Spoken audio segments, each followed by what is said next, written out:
said he wants to raise taxes on the wealthy. He says he is fighting for an economy that works for the middle class.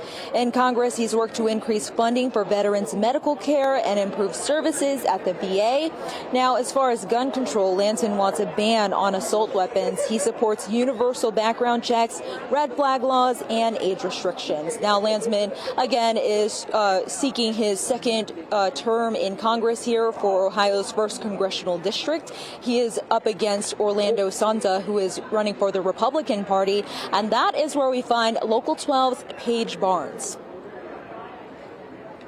Yeah, hey guys, the watch party here started a little more than a half hour ago. I'd say there are about 100 people here, but more trickling in as the night goes on. A number of Sonza's colleagues from the Hamilton County Veterans Service Commission are here, where he serves as the executive director. Sonza is also an Army veteran, as well as a graduate of West Point. He was also a former assistant prosecutor in Hamilton County.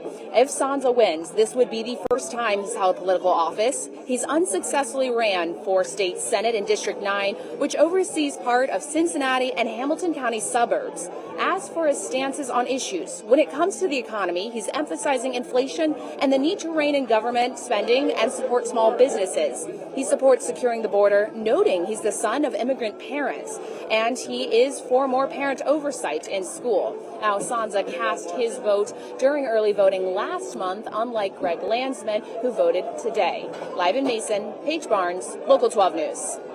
Paige, thank you. And here's another update. Warren Davidson running for re-election in Ohio's 8th District.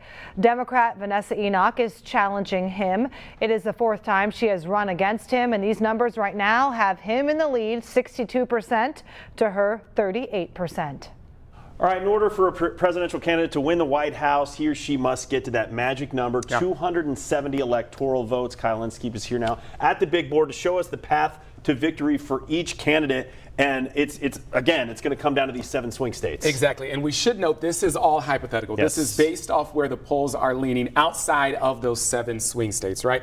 So the 7 swing states, we have Nevada, we have Arizona, we have Georgia, North Carolina, Pennsylvania. That's the one that everyone wants, right? That has the most, the largest number of electoral 19, votes. I believe, yeah. Yes. And then we have Michigan, the mitten right there, and then we also have Wisconsin. So looking at this, Adam, you said the number is 270. Yeah, and we talked about that blue wall. Yes, exactly. And that's the easiest path to victory for Vice President Kamala Harris, right? Yes. Hypothetically, she's starting out, if everything falls the way that it should tonight, she's starting out at 229. If she picks up the blue wall right here, bam, she's at 273. Yeah. She is in the White House. If we take these back to gray, which means they are undecided, and we give President Trump, say, Pennsylvania right here, plus he picks up Georgia, and then North Carolina, he's at 264. If he takes Arizona, he's at 280, he's right? At 280. So he's already at he's there in the White House at that point. So, I mean, Pennsylvania really is the key when it comes to this. It is. And when you talk about that wall, they typically all vote together. But if he comes in and maybe he gets Pennsylvania, she takes these 2. Let's see another path to victory for. That's him taking 2 and her taking Pennsylvania. Right, and then they're still fighting for the remaining. If President Trump can get Georgia plus North Carolina, he's in at 275. Yeah. It's interesting, right? And it's all going to come down to these swing states. And it's going to be a while before we know anything. Right. Pennsylvania was the last state that we got the last time in 2020. You were at the big board for days then. I was. Do you remember? I recall. But the key is going to be this blue wall, right? Like it feels like President Trump is going to get a win in Arizona. Nevada seems to be a little bit more up in the air, but he seems to have a firm grasp on this. I'm not an expert, but that's what it feels like out there, so you're giving that to him.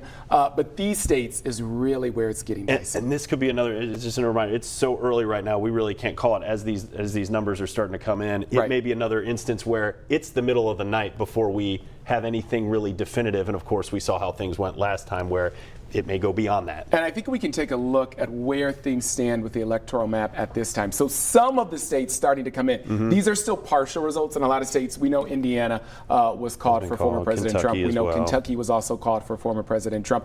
But this is the actual electoral map, right? What we were looking at was all hypothetical based off polling and different data like that. But this is where things stand right now. But again, a lot of these results are still partial. That's why why you got to stay with Local 12 News, local12.com, and our free Local 12 app for the very latest. Kyle, thank you very much. All right, Megan. And you talked about it. Well, officials in every state working to ensure this year's election is secure. The U.S. Secret Service has put an 8-foot-tall anti-scaling fence around the White House. Similar security measures are in place at both candidates' election night headquarters. That's in addition to platoons of tactical teams, drones, and counter surveillance technology. Dozens of National Guardsmen will deploy at least 6 states plus Washington, D.C. Hundreds more are on standby. Online, the white supremacist group, the Proud Boys, have warned that they're locked and loaded and ready for treasonous voter fraud. Meanwhile, the Russian-backed disinformation firestorm continues, with U.S. intelligence officials warning late last night that Moscow is manufacturing fake news stories and laundering them across social media platforms. All right, we are joined tonight by Dr. Shauna Riley, a political science professor from NKU, to break down the implications of the presidential race and some of the other races. And let's start, Dr. Riley, with that presidential race. We've seen it already be called for former President Trump in Kentucky and Indiana. Does Vice President Harris have any legitimate shot at Ohio? Certainly the early polls are showing blue. I think it's too early to call that. I think we'll see a little bit more as the votes come in. I think 15% is what they're saying is in, or 25%. So it's not a large portion. I think what that might have some implications for that Senate race that we just talked about with Sherrod Brown, but I think it's too early to call. And Professor Riley, what about J.D. Vance? He voted here in Cincinnati off of Victory Parkway this morning, so he came back to Cincinnati to cast his ballot, obviously, for the Republican ticket. What did he add to the Trump campaign, and what does he bring to the party? So I think one of the challenges is that J.D. Vance was selected before Harris was a candidate. So he was selected as a counter to Biden, right? So he was selected as young, sort of youthful, different approach to politics than President or former President Trump. And so he was sort of the counterbalance to Biden and to Trump. I think the campaign shakeup on the Democratic side may have sort of impacted the choice per se, had it been made later. But Walz was picked as a counter to Vance too. So, you know, both campaigns have picked vice presidents to sort of counter issues that they perceive in the other candidate. All right, Dr. Riley, as we sort of watch things unfold and the results start to come in throughout the evening, are there any surprises that you see as potentially happening? I think the polls have indicated it's been really, really close. I'm not sure that that's the case. We know that they oversample older folks, that they undersample young voters, and particularly given the passion that we've seen out of young voters in the last few weeks, few months. I think that is an indication that there may not be consistency with those polling results. We also know that they tend to sample Democrats. At least that's been the case in the 2020 and the 2016 races. And so just, you know, acknowledging that those polls may not be as close as they've indicated in the coverage of them. So I think a lot of those races, those 7 states that we heard about just a few moments ago, could be a lot wider than expected. We also had some surprises this week with Iowa, with Seltzer talking about that Harris was ahead. I don't think anyone saw that coming. And so, you know, there may be some other changes that have happened in the last week that are going to influence the election today that aren't accounted for in the polls.